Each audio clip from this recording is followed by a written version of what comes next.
எல்லாம் வல்ல அல்லாஹ் நல்லடியார்களே, நம்ம இப்போ நிற்கிறது வந்து மஜிதே கூபா பள்ளிவாசலுடைய இது கிப்லத்தைன் மஜிதே கிப்லத்தைன் பள்ளிவாசலுடைய ரூப் டாப்பில் மேலே மாறி நிற்கிறோம்.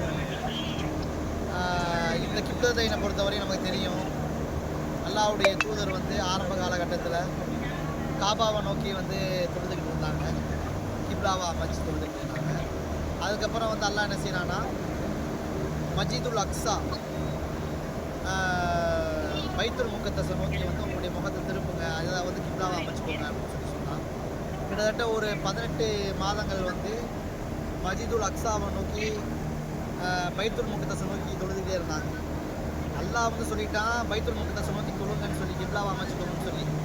ஆனால் ரசூலுல்லாஹி ஸல்லல்லாஹு அலைஹி வஸல்லம் உள்ளம் ஃபுல்லாகவே காபாவை நோக்கி தொழுகணும் அப்படின்ற மாதிரி தான் சிந்தனைகள் வந்து இருந்துச்சு. வானத்தை பார்த்துக்கிட்டே இருப்பாங்க, எப்பயாவது வந்து அல்லாஹ்கிட்ட இருந்து வகை செய்தி வருமா, காபாவை வந்து கிப்லாவாக மாற்ற மாட்டானா அப்படின்னு சொல்லி பார்த்துக்கிட்டே இருந்தாங்க. அப்போ வந்து அல்லாஹ் என்ன செய்கிறான், ஒரு 18 மாதத்துக்கு அப்புறம் ஆயத்தை இறக்குறான். இது பனு சலமா அப்படின்ற கோத்திரத்தாருடைய ஒரு இடமா பள்ளிவாசலாக வந்து இருந்துச்சு. லொஹர் தொழுகை வந்து வருது, தொழுகை வைக்க வராங்க ரசூலுல்லாஹ், ஜனாசாவுக்காக வராங்க, ஒரு ஜனாசா தொழுகை வைக்கிறதுக்காக வராங்க. லொஹர் தொழுகையில் 2 ரக்காத்து வந்து பைத்துல் முக்கத்தஸை நோக்கி மஜிதுல் அக்ஸாவை நோக்கி தொழுதுகிட்டு இருக்கிறாங்க. அப்போ ஆயத்திறங்குமே உங்களுடைய முகத்தை வந்து நீங்கள் காபாவை நோக்கி திரும்புங்க அப்படின்னு சொல்லி, உங்களுடைய விருப்பம் அதுவாக இருக்குன்னு சொல்லி எல்லாம் மாற்றி காபாவை வந்து கிப்லாவை பார்க்க முடியும். நல்லா சொன்னோன்னே என்ன செஞ்சாங்க, 2 ரக்காத்து வந்து பைத்துல் முக்கத்தஸை நோக்கி தொழுகிறாங்க, அடுத்த 2 ரக்காத்து வந்து அப்படியே காபாவை நோக்கி திரும்பி என்ன செஞ்சாங்க, தொழுதாங்க அப்படின்ற செய்திகளை எல்லாம் பார்க்கணும். அப்படிப்பட்ட மஜிதுல் கிப்லத்தைன் அப்படின்ற அந்த பள்ளியில் மேலே ரூப் டாப்பில் வந்து நம்ம இருக்கிறோம். அப்படியே பள்ளி வீரருடைய அந்த பார்க்கிங் பார்க்கிங்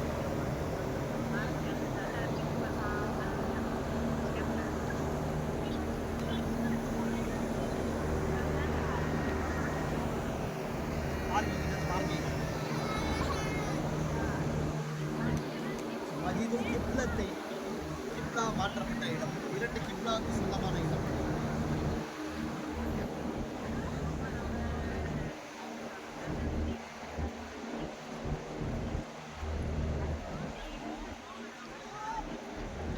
எல்லா பள்ளிகளுமே மலைகளை சார்ந்ததாக தான் இருக்குது. பொதுவாக மதினாவை எடுத்துக்கிட்டோம்னு சொன்னால், மதினா வந்து பசுமை பள்ளத்தாக்கு அப்படின்னு தான் சொல்லுவாங்க. ஆனால் அந்த பசுமை பள்ளத்தாக்குலேயே கொஞ்சம் வெயில் கடுமையாக தான் இருக்குது.